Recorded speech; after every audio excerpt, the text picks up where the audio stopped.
KHOU 11 News at 5:30 starts now. A video game tournament turns deadly when a gunman opens fire inside the event, killing several people. We have the latest from Florida.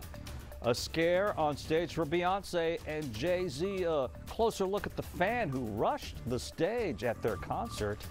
And we're following the money. The first flood prevention projects in the works after Harris County voters approved that historic $2.5 billion bond. But first, breaking news out of Florida. A deadly mass shooting at a video game tournament. It happened at a riverfront mall in Jacksonville where people were taking part in a Madden video game tournament. Police say someone inside started shooting, but they don't know if that person was part of the tournament or if this was a random attack. Police confirm there are several victims who were killed and injured, but they say the numbers that have been widely reported so far are not accurate, and they'll release more information once they have it. But they do say it appears the gunman killed himself and acted alone. We're staying on top of this breaking story, and we'll bring you the latest online at KHOU.com and tonight at 10 o'clock. Where will they start? Voters just gave Harris County $2.5 billion to spend on preventing flooding. This on the eve of the anniversary of Hurricane Harvey flooding in Houston. Today, we're asking the Flood Control District where they're going to start. Matt Doherty is following the story for us live near Greens Bayou, where some of the money will be used to buy out flood-prone homes. Matt. Ron, this is a lot of money, and we have a pretty good idea what projects the bond will fund, some of them not too far from where I stand right now. But today we wanted to find out which ones will come first. The day after voters approved the multi-billion-dollar bond, Harris County Flood Control District meteorologist Jeff Lindner is speaking to residents. In no other time since the hurricane of 1900 that destroyed the city of Galveston have we seen such resolve by the residents of this region to make sweeping infrastructure changes. And he's telling us what projects we can expect to see first. That $2.5 billion is going to go into roughly about 240 projects. At the top of the priority list, continuing silt removal from the region's channels and waterways. Lindner says they will be focusing the effort upstream of the Addicks and Barker reservoirs in Langham Creek, South Caney Creek, and Bear Creek. Next, he says bond money will pay for the purchase of private property in northwest Harris County with right-of-way access to those waterways. Also a top priority, the construction of new detention basins in west and northwest Harris County. And then Lindner says the county has the funds to start making buyouts of some of those flood-prone homes. The first buyouts will be in specific locations for the homes that consistently flood each time there's a major rain event. One of the areas identified by Lindner is Greens Bayou on Beltway 8 south of Bush Intercontinental Airport. A neighbor we spoke with here today says he's not moving and didn't ask for any help when he flooded.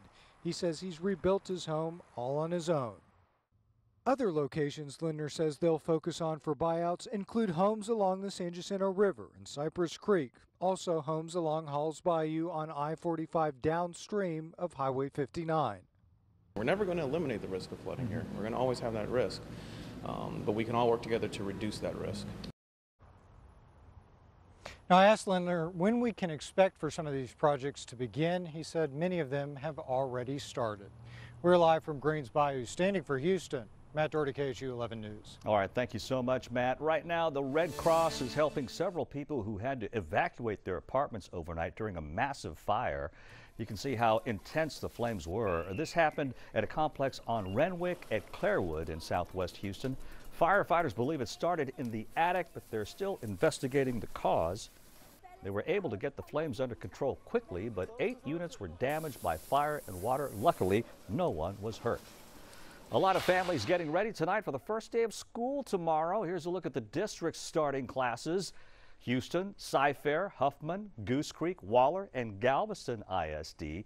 All drivers are urged to slow down in school zones and watch out for kids getting on and off those school buses. Let's have a safe back to school. So what do you need to know for the first day back? For that, Let's turn to Blake Matthews. Hey, Well, Blake. hey, Ron, you know what? Rinse and repeat heading into tomorrow. We're talking about waking up in those low to mid 70s across the area. And then by the afternoon, we're looking at another storm chance. We're talking about a 40% chance of showers and thunderstorms getting into the heat of the day with temperatures in the low to mid 90s for daytime highs. The radar a lot quieter now than it was earlier this afternoon. Still tracking a little shower here north of downtown, getting out towards the Hardy Toll Road in the North Loop as well as the North Freeway there, heading in the general direction of Acres Homes. So watch out there. A few downpours also up near Magnolia and just to the north of there, heading towards Todd Mission. But all these showers should begin to die out heading into the overnight hours. So 20% chance of a few showers through 7 o'clock, and that's about it. Rain chances are back tomorrow. Your full forecast just minutes away.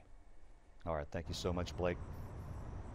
Tonight, flags are flying at half-staff at Capitol buildings around Washington, D.C. in honor of the late Senator John McCain. He passed away yesterday after a battle with brain cancer. He will lie in state at the Arizona Capitol before being moved to Washington. Former Presidents George W. Bush and Barack Obama are both expected to speak at his funeral. Chris Martinez has reaction from Arizona. Well-wishers in Phoenix brought flags and other mementos to a makeshift memorial honoring Senator John McCain. Military veteran Dan Rivera felt compelled to pay his respects. He was a man from the heart. He always told you what he thought. He was a great guy, and his family was up there too. McCain passed away Saturday at his ranch outside Sedona. The decorated Vietnam veteran, former POW, and 6-term U.S. Senator is being remembered as a true American hero. Decades from now, little children to ask their parents, who was John McCain? And they'll explain his sacrifice, his patriotism, and most of all, his fidelity to do the right thing. McCain will lie in state here at the Arizona Capitol on Wednesday, on what would have been his 82nd birthday. The governor tweeted, "John McCain is Arizona, and we will honor his life every way we can." McCain will also be remembered later this week in Washington, D.C. He'll lie in state at the Capitol, and there will be a ceremony at the National Cathedral. Former Vice President Joe Biden and former Presidents George W. Bush and Barack Obama are expected to speak. President Trump, who often clashed with McCain, tweeted his condolences. The president said, "My deepest sympathies and respect go out to the family of Senator John McCain. Our hearts and prayers are with you." McCain will be buried at the U.S. Naval Academy in Annapolis, Maryland. Chris Martinez, CBS News, Phoenix. The theater world is mourning the loss of the legendary playwright Neil Simon. The master of comedy was behind several hit Broadway shows, including The Sunshine Boys, Plaza Suite, and Sweet Charity. Many of his plays were adopted into movies or TV shows like The Odd Couple. He passed away at a hospital in Manhattan today of complications of pneumonia. Neil Simon was 91 years old.